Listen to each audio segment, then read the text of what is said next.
A frantic search through rain-slicked streets, a missing wife, a desperate husband racing against the unforgiving clock. Kang Tae-ju is a man suffocating inside a marriage that died years ago. He is a man who was already looking for a way out before his wife vanished.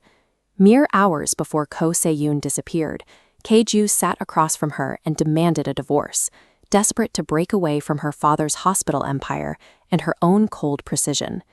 Tae-ju is a man trapped in an impossible exit strategy, one where the person he was ready to abandon is suddenly the person he is forced to find. In this universe, a wedding contract is a locked steel vault. The vow till death do us part is a literal mandate. Se-yoon refused the divorce. As the terms for separation are struck through, only one exit remains: death. This is the dark logic behind the show's Korean title, The Completion of Marriage. In this world, a marital bond reaches its completion only through irreversible tragedy. By weaponizing the legal finality of death, the show transforms a domestic dispute into a high-stakes hostage situation. The very next day, Se-yoon is pulled into the shadows and forced into an unmarked van on a deserted street. Her violent kidnapping triggers the exact tragic completion she had described to Tae-ju just hours prior. Because Tae-ju was the last person to demand Se-yoon leave his life, the police immediately identify him as the primary suspect in her disappearance. A video then surfaces showing a heavily intoxicated Tae-ju explicitly offering 50 million won to have his wife gotten rid of. Tae-ju faces a crisis of memory. He was so compromised in the video, he cannot be certain if he actually ordered the hit. The narrative forces him into an agonizing corner where he must simultaneously act as the investigator, the prime suspect, and his own guilty conscience.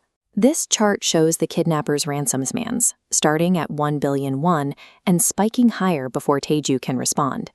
These opposing vectors show his pressure. He is risking his life and draining his finances to pay for the exact person he wanted gone. His rescue attempt stems from a suffocating blend of guilt and duty rather than a rekindled romance.